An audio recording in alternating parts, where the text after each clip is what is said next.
Welcome everybody, this is Brookside Chats with Brooklyn. Your co-host Taco, and today we have a wonderful guest, a good friend of ours, Trevor. I'll let you introduce yourself. Hello, my name's Trevor.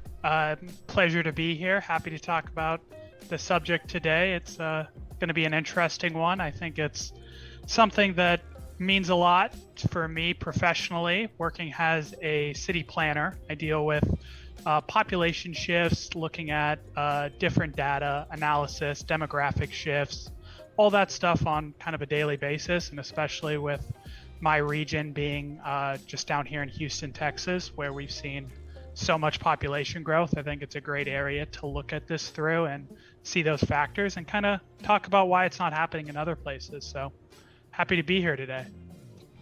Thanks, Trevor. We're going to be talking about Midwest population growth and decline, and then as well as that, just talk about how our city of Omaha, Nebraska, could possibly grow in a capacity as well. So I think what I've been noticing a lot is with the Rust Belt region, say Michigan, say stuff like Minneapolis, as well as at Chicago.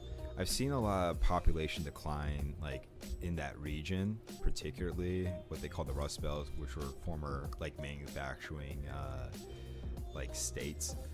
And with that as well, simultaneously I've been seeing a big growth with the Sun Belt region, where you'll see states Florida, Georgia, Texas as well, Houston, as Trevor mentioned, and just how it's been growing simultaneously. And what I've done with a little research is, what I can tell is the reason why Detroit and those bigger cities were growing in the 50s and early 40s, it was all with a manufacturing plan called the Marshall Plan, which U.S. President Harriet Truman actually constructed himself, where he was trying to give out these basically these bonds to, or these different business ideas, or kind of an infrastructure build with post World War II Europe, and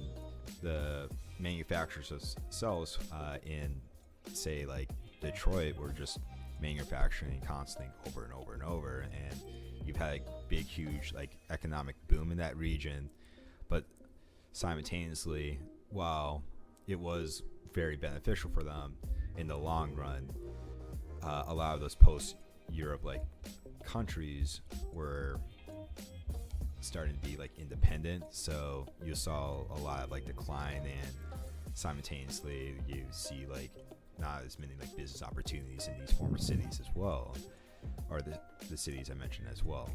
And what you're seeing now is the Sun Belt region starting to increase, because simultaneously air conditioning was developed around that time, and it made weather in the southern states a lot more bearable, because now you didn't have to deal with the crazy Humidity and the heat. Yeah. So, which being down in Texas yourself, how bad's the heat down there? The heat definitely is an issue. The humidity is pretty high. That's definitely the biggest change I've seen. But yeah, it's worth it overall when you get to the winter and it's not freezing. I guess this past year it did freeze, but that's kind of a rare thing. But once again, with climate change, who knows how rare that's going to be moving forward. And I'm actually curious to ask you, maybe later on, about how that, the power grid failed in the winter, and this summer it's been struggling as well with the heat. So we can touch on that a little bit later, and your kind of views on how that could be improved, or what's going on and what's wrong. So kind of a better explanation of what's going on. But to your point, Brooke, with what happened in the Rust Belt, it's an evolution, I guess, of the market, and I just don't think that what they did was sustainable. So it's interesting to see that population shift to the south and what's sustaining that, because you need jobs, not only housing, affordable housing, but you also need jobs in the infrastructure. So I'm kind of curious to see how that's going to play out. Yeah, and I just want to jump in there too, quick for a second, kind of putting it in context. One of the articles I had read from the Chicago Tribune had a quote from this professor from the University of Illinois, David Wilson, that I really thought was a good contextualization here. And it's population change and loss is often more about the combination of complex factors relating to economic and governmental conditions in particular cities, more than people's desire for change. Individual decisions are made within that reality. So I think that kind of hits in deep, where it's, even though a lot of times we can talk about young people wanting to move to a city and people wanting the aesthetics and the quality of life and the nice climate and the better access to nature and stuff like that. At the end of the day, what's really making those decisions is your economic factors, what job opportunities there are, what advancement there are, what sustainable opportunities for employment there are, and what the conditions of the government and mostly cities, like he mentioned, and how they're investing in themselves and their economic opportunities moving forward. And that's definitely one of the reason, like you're hitting on talking about the Rust Belt, why we saw such an issue there, and why it's not a sustainable economic model. I mean, that manufacturing, especially coal mining, which was very big in a lot of those areas like Indiana, it's not something that's going to last. And the issue was that we could see that for decades. You could see that wasn't going to last, but a lot of those municipalities, those regional governments, the state government and federal government didn't do a lot of investment into how are we going to move these people that are relying on this employment. How are we going to move them to a sustainable model? How are we going to invest in other opportunities for them once this finishes? And that's an issue we're seeing in other big population centers that have similar stuff going on. Obviously, like we were saying, the West and the South and the Sun Belt is seeing huge population growths. Houston in particular, just since I live here, I'm going to hit on it, is the fourth largest metro in the United States, and it's growing and it's gotten bigger, but it's mainly because of a reliance on the energy market here. Exxon, Chevron, a lot of oil is moved through here. The Port of Houston sees some of the most oil moved through it in the entire country. And what's going to happen in 20 years when that's not something we're investing in and relying on? And you're not seeing a lot of particular, the state looking at how are we going to move our population off of that. And so you could see the same factors that affected the Rust Belt might happen here. And especially when the city government and the state government isn't getting the funding from having a booming economic sector, like what happened with the Rust Belt. Once all those jobs stopped happening, not only was it bad for the citizens, but the state, at that point, it's too late for them to move their investments because they're losing all this revenue themselves. So that's definitely something that I see kind of in a broad sense. Mm-hmm. And I think now that you mentioned the oil kind of moving, I believe I talked a little bit about it with Taco here, that what I've seen is that even the Middle East, there's countries for instance Saudi Arabia that's really trying to diversify their portfolio with their different commodities, because you want to avoid a situation where how everyone likes to throw Venezuela under the bus with economic failure and stuff like that. But there is a lot of also countries that rely on oil and kind of just use that for their market, and it's kind of which one's going to be next if you're going to only rely your entire economy based upon this energy source that may or may not be phased out later and later and later down the line. Principles of investing, you don't want to put all your eggs in one basket. Mm-hmm. And a lot of countries are doing that because of government failure to diversify, or they're just in a tough spot where they have limited resources, natural resources, or perhaps they're landlocked. So there's a lot of factors within that. So So I'm curious, in Houston, besides oil, what other other driving factors does the economy have for attracting people? Is it affordable housing, policy? What else does it have? I think for the most part, I mean that the oil and the energy sector is so by far the largest I mean I don't know the numbers off the top of my head, but it is so vastly the largest factor for retaining employment, and it builds out a lot of other employment opportunities. Like when you have one central market, a lot of stuff builds around it.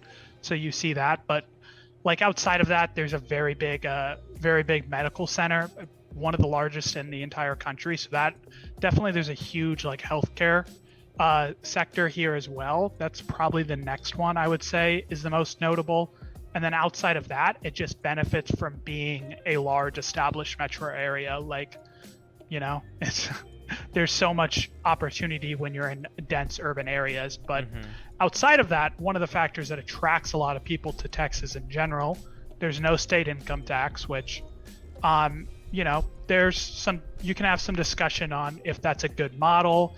Personally, I think income tax is something that in general needs to be reworked, and it would make a lot more sense to have just a federal income tax and then have states tax in a different way, but that's kind of a different conversation.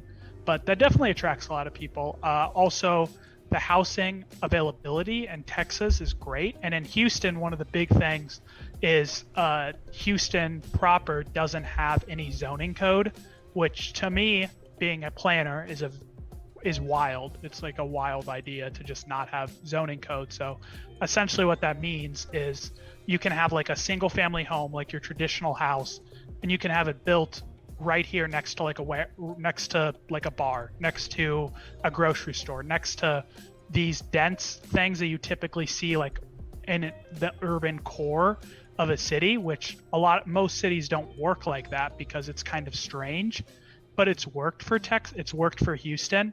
And so there's a lot of availability for housing in random locations. The cost is low. There's a ton of land. I mean, Texas is a huge state, and it's really easy to just keep growing. You're not running out of options there. So that's definitely something that you see a lot here. And that kind of leads into like where we're seeing a lot of growth in metro areas. When they say like metro areas are growing, a lot of the times it's the suburbs that are growing the most rapidly, because and I was talking with Brooke about this before we started, but that's what happens is like young people move to a city, and then when they grow there and they start a family, they move out to a suburb, so they're still in there. So we're seeing a bleed of our population from our less urban areas in our cities, mainly cities less than like 50,000, less than 100,000, your smaller cities, because people are moving to a big city, and instead of moving to one of those smaller cities to buy a house and start a family because, you know, they have good schools and the cost of housing is low, you can do that in a metro area now, but you just move to a suburb and you still get good schools, and there's gentrification that comes into play, and there's a lot of bad things about it, but it works for that, following that kind of, you know, American dream. So I don't think it's going to keep working. It's definitely a failed model, and it's something that needs to be addressed. But yeah, kind of a roundabout way to answer that question. Yeah, no, that was good. Thanks. So I guess kind of like going back to the zoning codes, like I know you were also a city planner for Columbus, correct? Nebraska? Yep. Like, can you explain a little bit more of those zoning codes, like just the difference what you've noticed? Yeah, definitely. So it's a little hard to compare it like with Columbus, since I was a smaller city, so I can kind of compared to like Omaha, since that's the only like real metro area we have in Nebraska. But so like in Nebraska, there's a lot of similar zoning between like Nebraska and areas in Texas. The Midwest has a lot of like similar structures of like single family housing, duplexes, townhomes, stuff like that, being 2 levels, and then having like quadplexes, like, you know, multi-apartment areas, and then having at the like back end like your multi-family units and stuff like that. And so like in Omaha and other places in Nebraska, it's the structure allows for the city to determine density and where you're going to place stuff. And by ensuring that place a multifamily allowance in areas, what you're doing is you're forcing people to develop apartment buildings and pretty much by that develop some amount of affordable housing.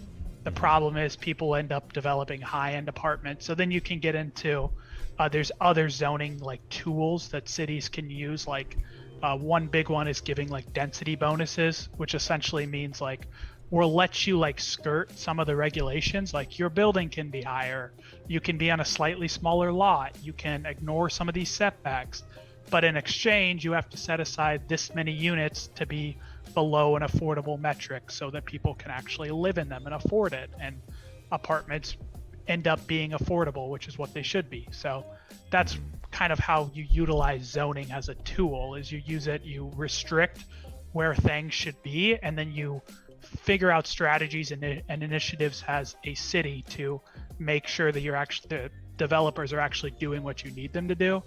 Whereas like in Houston, since the city can't really control that, they have to do a bunch of other stuff, which like they have some historic preservation laws and stuff like that.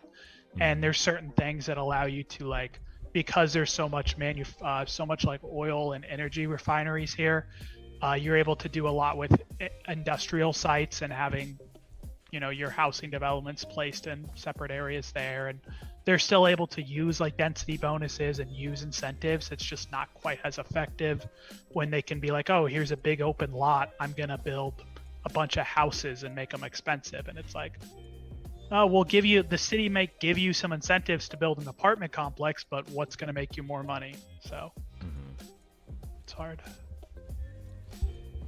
So another thing I was going to ask too is just, I do recall before starting this recording, we did talk about possibly like climate change being another factor with like migration patterns. Do you see kind of like a population shift or an emigration with like states, say like in the Sun Belt, especially along the coastline? Because if like, say you have rising sea levels, you expect them to kind of like, shift, away from the sea per se.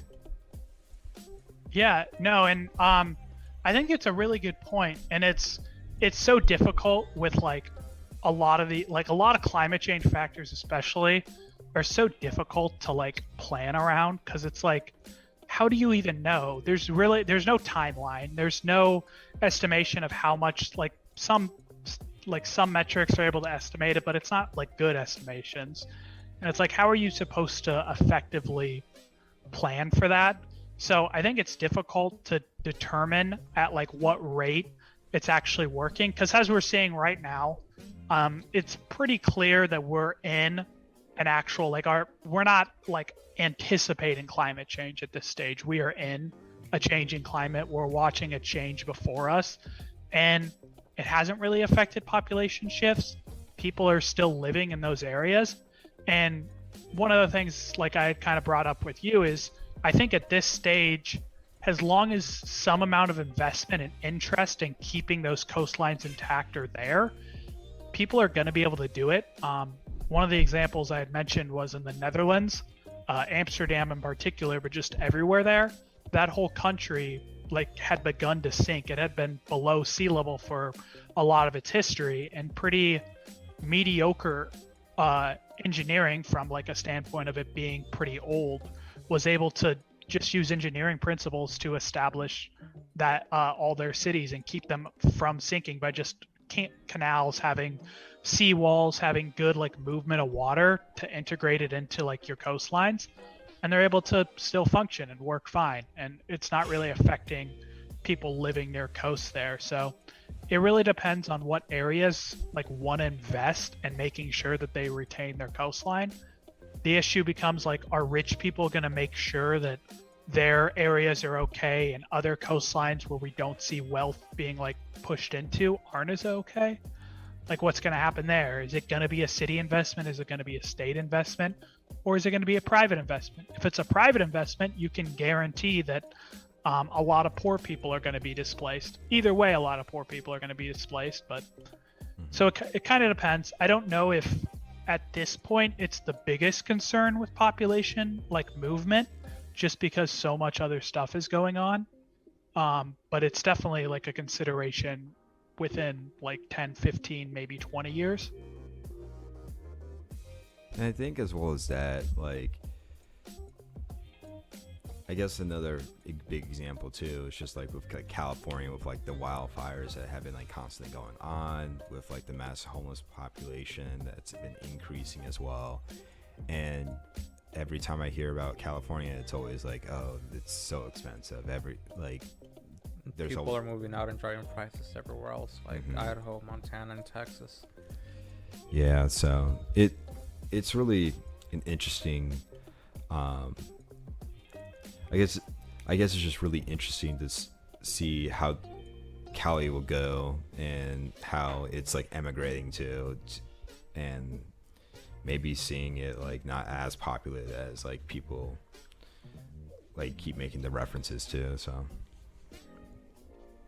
And going back a little bit further to Trevor's point about suburban life, it's interesting to see interstate migration, but it's also interesting to see inner city migration, I guess.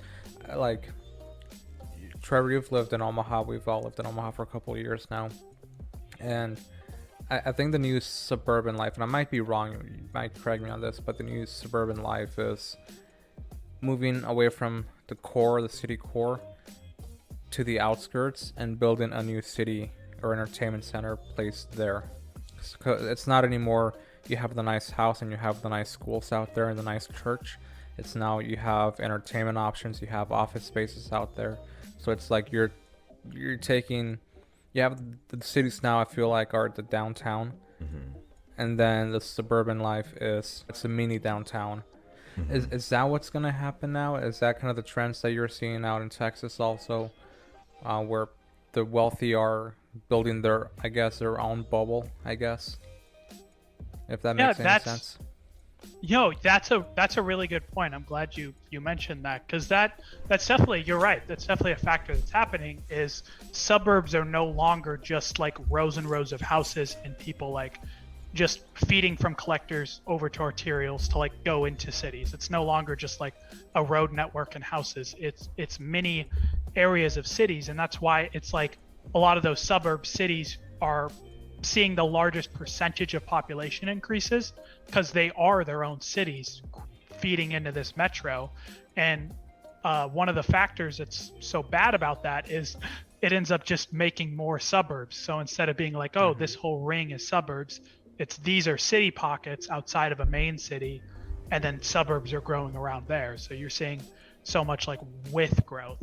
And so that's definitely something I've seen a lot in Texas, and especially here in Houston, where the like cities that are part of the metro area are having a lot of economic upturn, having a lot of economic growth and expansion, and it's forcing a lot of these suburbs, which are kind of an issue to begin with, now to be further and further away.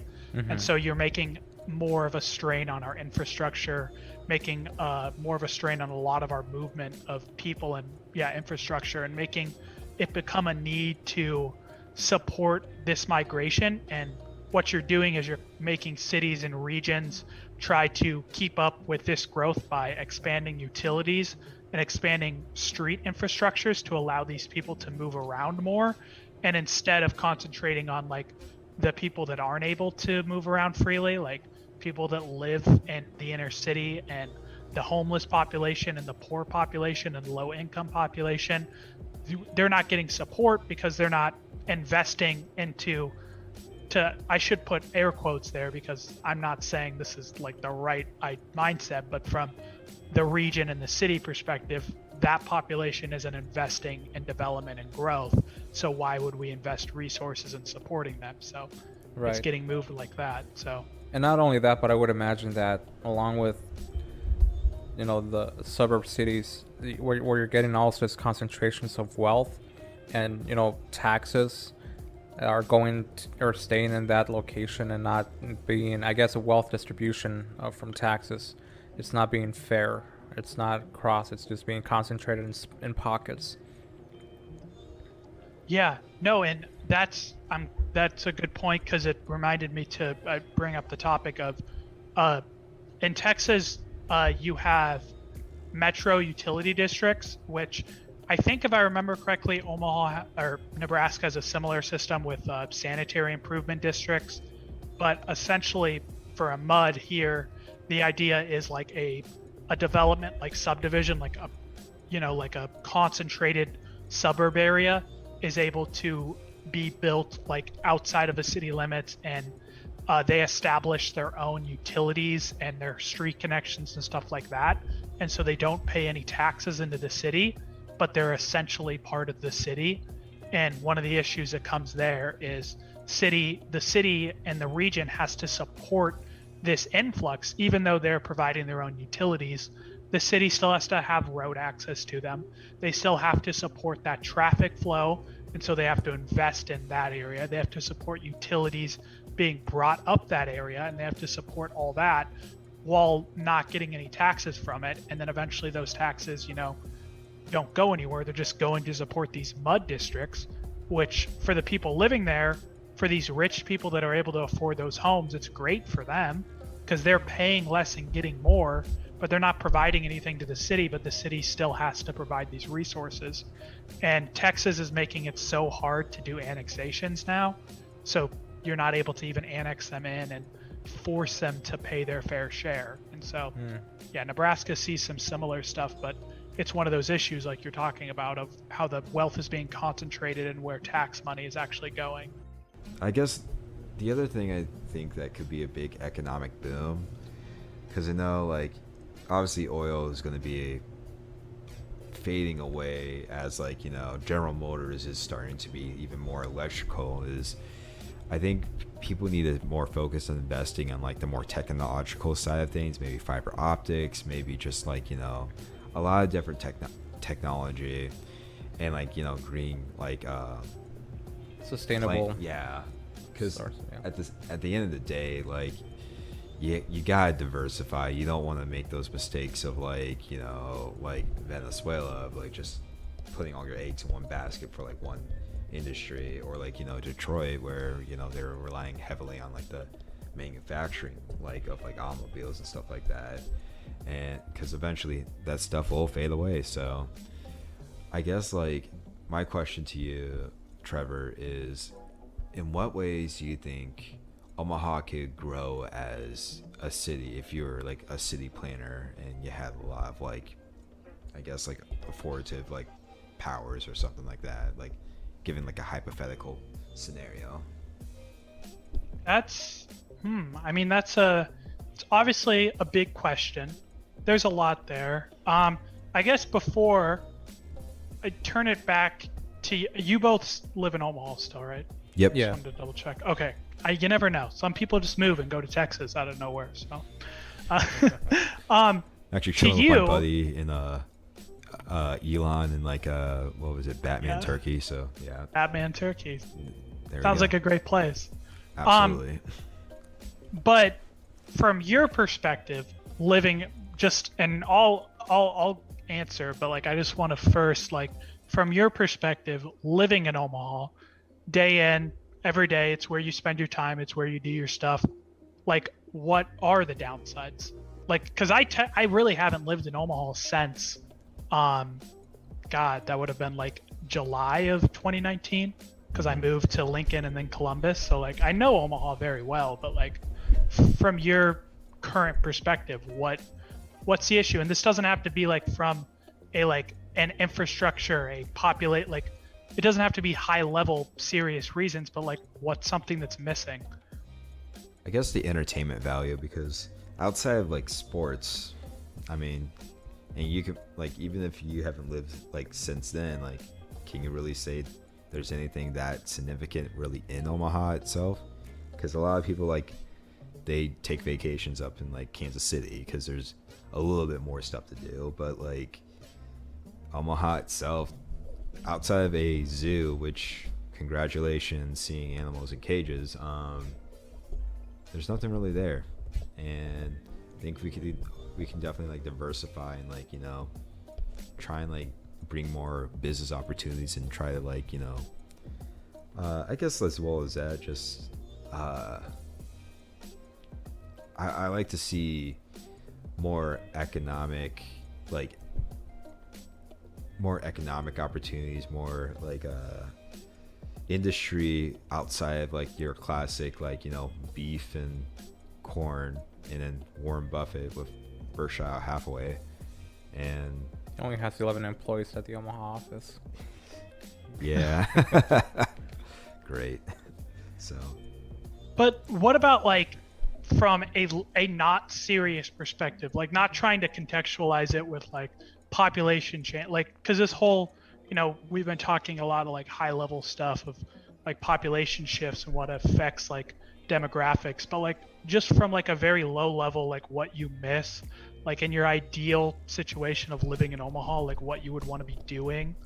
Because like at the end of the day, I don't think having like a different job market would affect like your day-to-day life. Obviously it does in overall, but like just like a very low level, like what do you wish was going on? What do you wish you could be doing? just more entertainment, more like I mentioned this in a previous podcast. I think Omaha should have a professional team because there really isn't really one, and we're like the capital of amateur sports. But congratulations on being division champions of Division 2. Like, it's just no, like, there's nothing that we really can like unite and root and like, hey, that's Omaha. We have a Nebraska college football team, which is garbage now anyway, but it's facts. But outside of that, there's nothing really to unite and like have that kind of pride of our city. There's nothing really unique about it. There's Kansas City is known for their barbecue. Congratulations, Kansas City has Chiefs. Yeah, we got the Reuben. We got Runza. Yeah, those are pretty big. Those are good. Only in the I like state a good itself. I think at a low level, based on what I've seen in other cities, well, I love the outdoors. I think, and there's some good parks around Omaha, but I think there could be a few better options as far as like the offerings of activities, and they're starting to come up, but you know, something to just kill time on the weekend. I agree, some entertainment options, although I don't care much for sports. I'd say more of like even Sioux Falls has better coffee shops than Omaha. Like, Omaha lacks a creativity when it comes to certain things, and there's some small businesses that are starting to get more creative out there with that, but I don't know if Omaha has supported that kind of growth yet. Restaurant options, you have a lot of we're like, the restaurant capital. we of are, the but they're US, like, but I've yeah. already run out of restaurants to go to, bro. That can't be true. We have What? more restaurants per capita. That's what I've Okay. heard. Okay. So congratulations. I guess we get that. Like, we get these random like, oh, this is the best place to live, supposedly, and we're like, really? It's not for everyone. It's not for everyone. That's what our tourism like Fucking logo is. Like, terrible. Literally, God. it's not for everyone, and it's so true. so are you?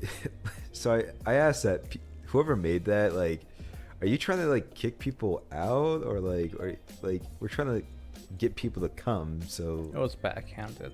yeah, it's like, look, this place is not for you. Like, Yeah. that's what we should have put. Get Or like a out. Put a tourism. sign. You might as well just get now. Omaha is not a bad city. And I know we talked about this last time. If you start to bring in a lot of population growth, a lot of entertainment, a lot of everything's gonna go up, and it's just going to price out everyone else, which is, it's not good. I live downtown, and I'm already seeing the rent price increases. So there's a double-edged sword with that. I feel like a lot of times, but Omaha, it's a Midwest city. It's got its Midwest charm. It's not for everyone, but there's certain people that are attracted to this. I know you were talking about entertainment and stuff, but it's a quiet little town. It's what it is, but I don't know of what much at a low level I would add. There's a couple things at a higher level that I think could change.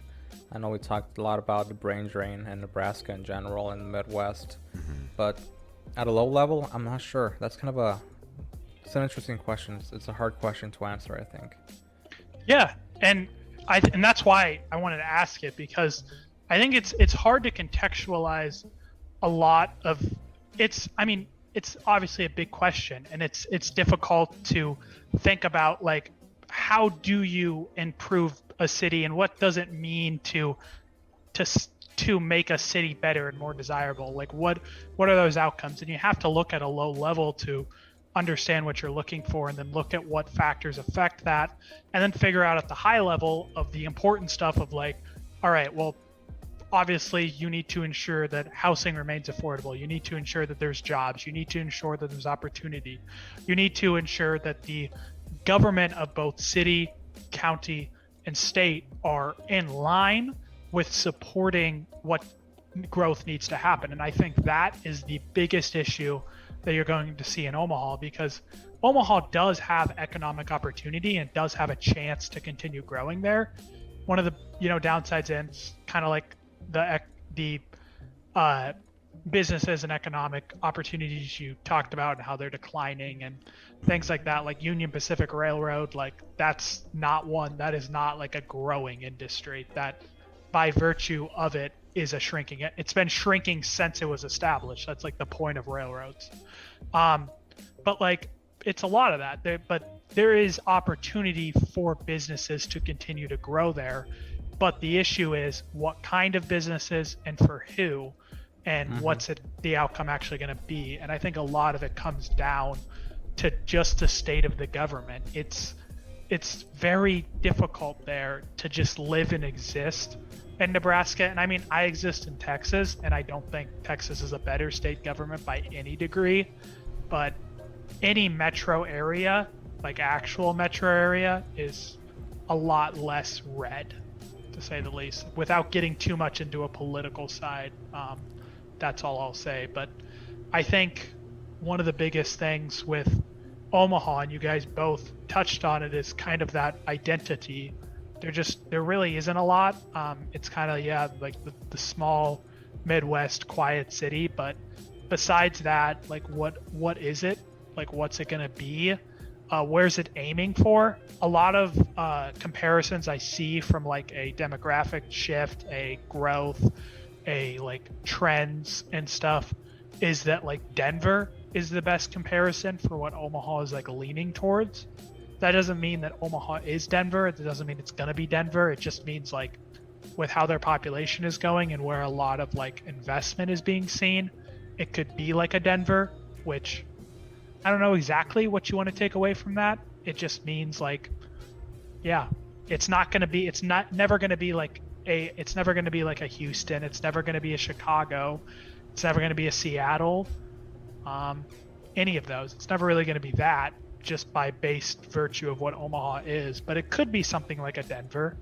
It could be where, like, one of the things with Omaha already that's a big issue is it's spread out so much. It's placed in such a bad location too. Putting a city on the border with another state is a really bad idea, because you can only expand 3 ways now instead of 4. Like, having your downtown center there is an issue. Like, and then you have Bellevue Bellevue isn't annexed into Omaha, so there's a lot of like issues between those 2 areas, because Bellevue's pretty sizable itself. I think it's like 60,000 ish, something like that, maybe Pretty 50. close, yeah. So it's sizable enough that it's able to like control its own development in some ways. And then you just see a lot of that west expansion with Omaha. Like, it goes out, like, it goes out to Elkhorn now, like, all that, and so it makes it hard to like invest in like a central area, because you can invest in downtown, but then, like, where's the growth actually going to occur?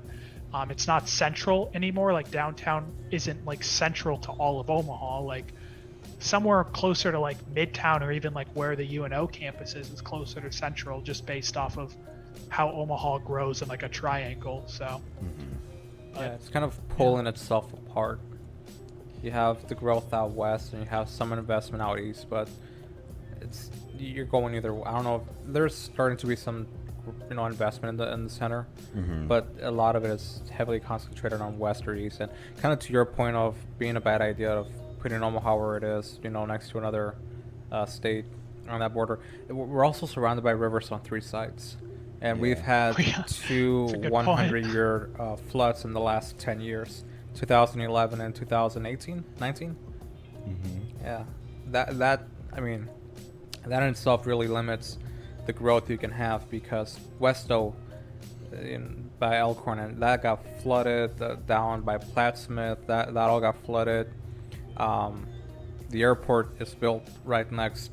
Not only is the Epley airfield built next to the Missouri River, which is now prone to flooding, but Offutt Air Base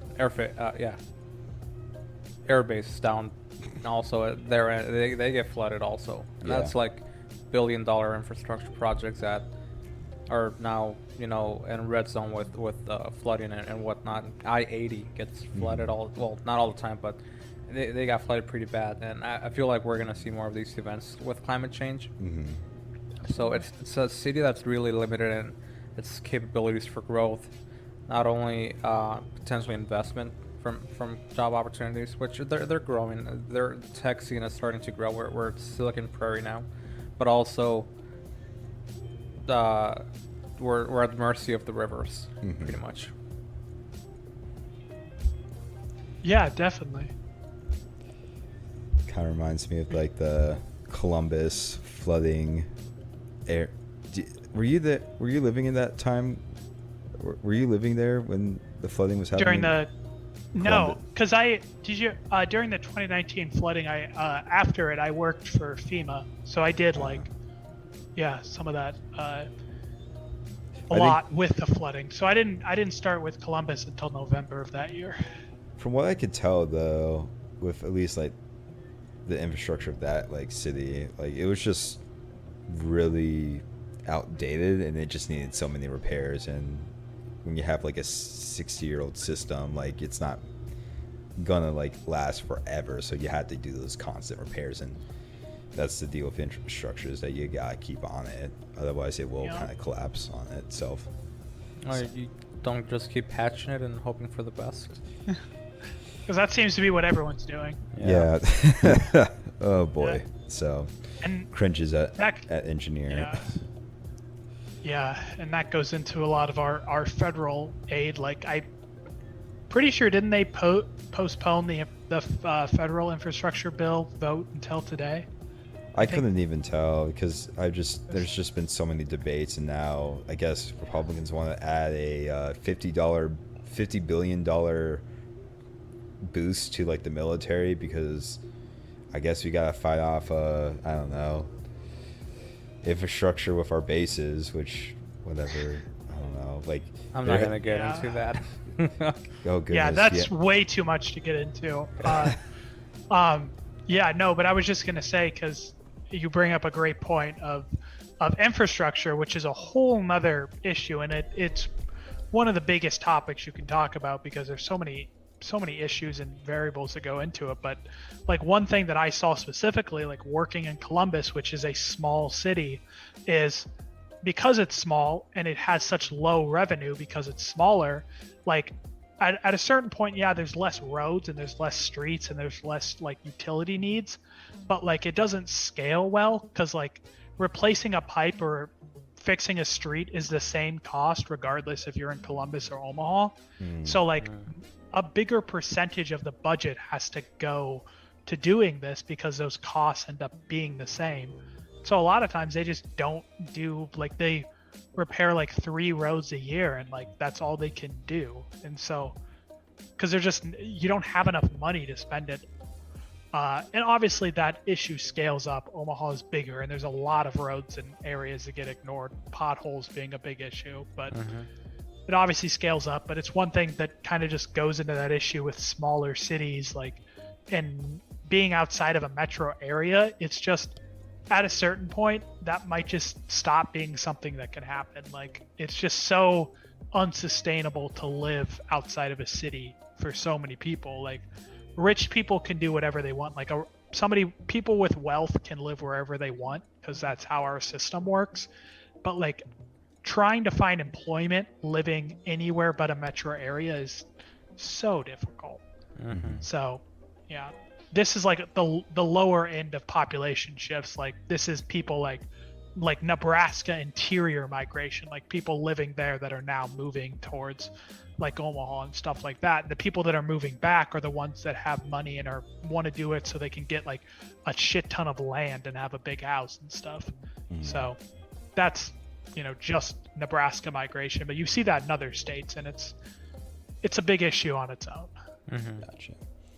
So, in summary from this episode, or in summary for Omaha not being able to grow, it's, let's see, we're surrounded by a bunch of rivers, entertainment, infrastructure as well, and trying to think of any other points that we missed. You pretty much covered it. And I just want to reiterate, though, it's not a bad thing if Omaha doesn't grow at the scale of Houston or Chicago. Again, what it comes down to, I think the more or the lesson of this theme or this podcast is it sustainable? I think that should be the real question that we should be looking at is growth in Omaha sustainable? Is it sustainable right now? So we don't want to end up like the Rust Belt. We also don't want to end up like San Francisco, where you price out people, because there's a large population, especially in East Omaha, that could be priced out if you grow at that rate and that scale. I think the more important question coming in from like a business perspective is what kind of jobs can succeed here? How do we keep the younger population here to fill those jobs? And how do you maintain a good wealth distribution across the entire city to keep rent, affordable housing, and infrastructure, working efficiently for everyone? So Pete Ricketts, take notes from our podcast. Yeah, he definitely doesn't help the situation, that's for sure. But he's trying to keep young people in, though. Scare them away. Doing a terrible job of it. Yeah. Let's not get political bashes on Pete Ricketts for a couple of minutes. Oh no. Okay. But yeah, no, I think that's a good summary. There's definitely a lot of issues, but there's a lot of opportunity, and you're absolutely right with making it like saying that, to be clear, like Omaha doesn't have to get big, it doesn't have to grow, it doesn't have to be one of these large metro areas. It's big enough now that it can sustain itself off that population if stuff is happening right and proper investments are made and stuff like that. The biggest issue is brain drain and seeing people leave, because if you can retain people, the growth is fine, because population growth also occurs by people being born. Like, you don't have to just get people in. Like, populations grow naturally. So as long as you're able to make it a quality of life for the people to live there, like make housing affordable, make childcare affordable, make healthcare affordable, make the infrastructure good, make an availability of opportunity and resources so that people are able to have families and support themselves, support their opportunity, stuff like that, and keep young people from leaving and supporting the suburbs of another city, which happens a lot. And you can retain that population size and you won't see an issue, and you'll be able to do and have whatever is necessary and fix all your issues. It's just about where you invest. Yeah. I think that's a wonderful way to end this podcast, unless you guys have any last thoughts. I don't have any. So no, this was a good discussion. I enjoyed it. It was good. I definitely learned a lot from you, Trevor. So I appreciate you coming on today from Houston. I appreciate you as well, coming and voicing and using your knowledge for the topic. And if you're ever if you have any other questions about city growth or just migration or kind of districting itself, we'll come to you as well. So, but yeah. Awesome. Yeah. Thanks, guys. It was a great time talking to you. I love talking about these topics. So any chance I get, I love it. All right. Awesome. So this is Brookside Chats. I'm your host, Brooklyn. Co-host, Taco. guest Trevor. And this is Brookside Chats signing off.